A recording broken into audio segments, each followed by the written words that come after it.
I made a post on Facebook and Instagram titled Phone and Inbox of a Female Computer Engineer and exposed the dozens of creepy texts and advances coworkers and other guys have tried with me, and this has apparently ruined their lives.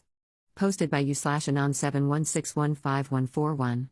I, 25F, went to college for computer engineering, and got a job in the industry afterwards.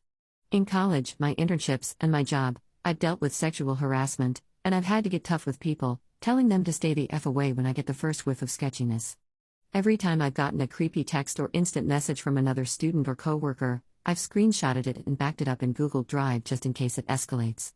That's helped me a few times, when someone started to follow me around in college and when someone took things so far at work that I decided to go to HR.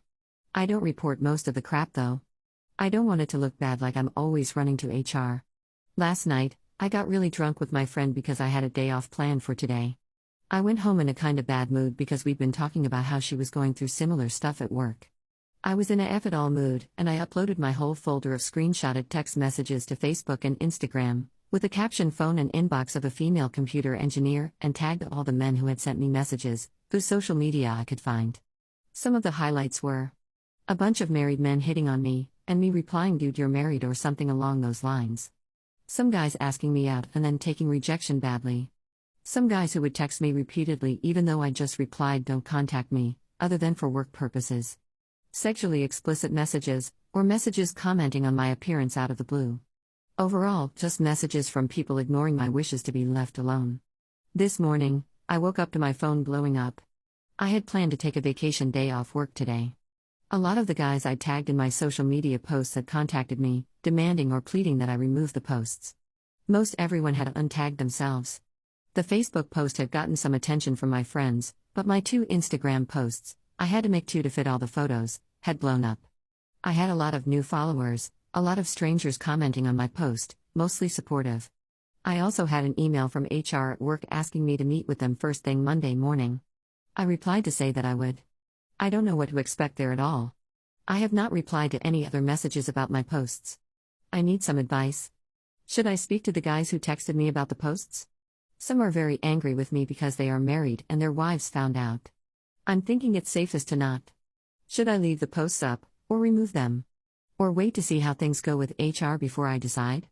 Should I be worried for my safety? I feel a little nervous, but I don't know if I'm overreacting.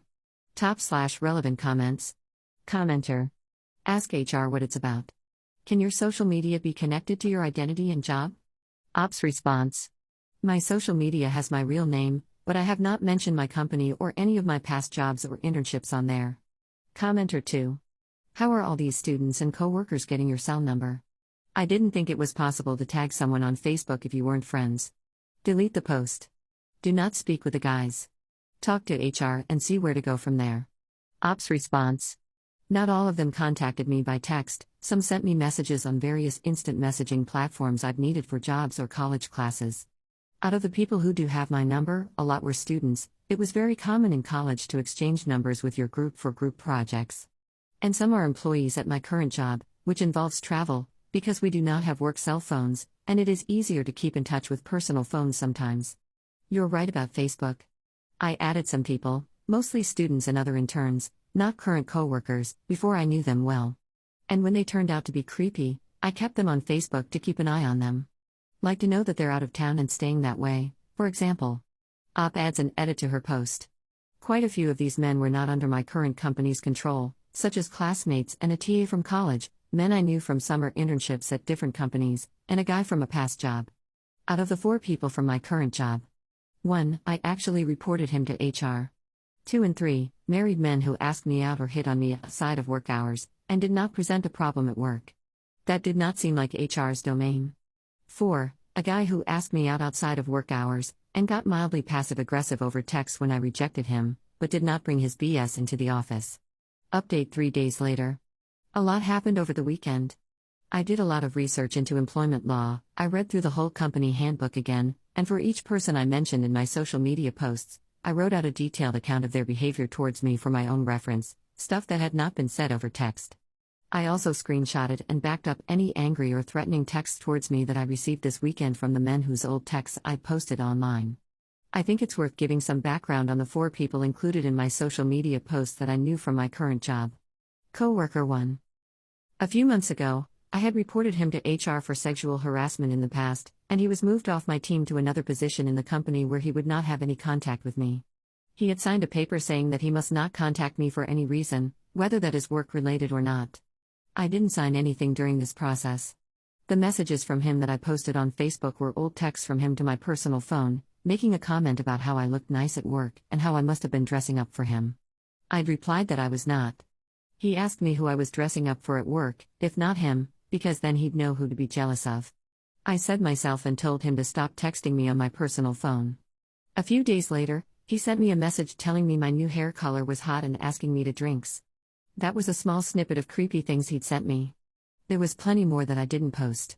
I found out today that he was the one who showed HR my posts. As I understand it, he had assumed I had signed a similar no-contact agreement that he'd had too. I had not ever made that agreement, in writing or vocally. I'd just not been talking to him because I had no desire to. Coworker 2. He was married, and in the office, he didn't seem to do anything out of line. He had my number since I would be traveling for work and wanted my team members to be able to contact me. We don't have work cell phones. Out of the blue, he texted me asking me to join him at a fancy seafood restaurant when I returned from my work trip. It sounded like a date. I texted back, "Oh, you're married," and he said some crap about how nobody would have to know, and how I seemed like a girl who could keep a secret. I told him to F off. He was fired a week later for unrelated reasons. So while I'd been thinking about going to HR, I never did. I haven't heard from him since, even after my social media post. Coworker 3. He was also married. One time I was at a work happy hour, and I left pretty early. He texted me on my work instant messaging platform, which I have on my phone, asking me to go party with him. I asked, "Is your wife coming?" And didn't get a response. I didn't think it was bad enough to report to HR as sexual harassment, because something usually has to be done repeatedly to qualify as harassment, unless it is something egregious. That was in the company handbook, in less concise words. That text exchange was included in my post. After my post, he sent me a slew of threatening texts. Apparently, his wife had seen the post, and I had ruined his family. He said that I was about to get what was coming for me real soon, and to watch out, which sounded like a threat. Also called me a couple homophobic slurs. I'm openly bisexual. Coworker 4. He had just broken off an engagement. I didn't hear that from him, just through the rumor mill. He contacted me asking me if I wanted to go out, and I said that he wasn't really my type to date. He said that he wasn't looking for anything serious, just casual sex. I didn't reply for a few hours, and then he sent me a second text saying, "Well, then go ahead and be a BTCH and leave me on red." Since it happened outside of work, and was not any kind of repeated harassment, I also didn't think that it would be reasonable to bring it to HR unless I saw a pattern of similar behavior. He didn't contact me again, even after my post. As for people from past jobs, internships, or classes, my college contacted me about my old TA who had tried to hook up with me repeatedly, and stopped helping me with the course when it was clear he wasn't getting anywhere. They asked me if I'd give a statement. Apparently, he was still doing that crap, and someone else had reported him. They saw from my post that I'd likely have something to report to. A married guy who tried to get with me when I was an intern at another company sent me some really angry and threatening texts. I have to figure my Instagram post, with his public Instagram account tagged, caused problems in his marriage. I definitely have been taking extra steps to stay safe when I'm leaving my apartment or going anywhere. I'm considering reporting this to the police because it was the most overtly threatening thing I've received. A few other people I tagged sent me texts telling me how crappy it was not to keep private conversations private, etc. I ignored all those. As for what happened this morning, in my HR meeting, I was all ready to go in with, metaphorical, guns blazing, defend everything I'd said or done with sources from the company handbook. Such as how I did not violate the company's social media policy, as it only prohibited pretending to speak for the company as a whole if PR is not your job, or reveal confidential code, or design, or business contracts online. I didn't mention my company in my post, or anywhere else on my social media. I was also ready to defend how I followed the guidelines of what is considered sexual harassment and should be reported. How I reported repeated harassment, but didn't report isolated incidents that were not extreme. The examples of extreme conduct included unwanted overtly sexual touching, or threats of violence. The handbook specifically mentioned that asking someone out once was not harassment. But the meeting ended up being much more low-key than I had been expecting. I'd taken down both posts Sunday, as an act of good faith, though I doubted that would matter much. When I went in, I sat down and asked if I could record the meeting. The HR representative, I'll call her Beth here, but that's not her real name of course, said okay.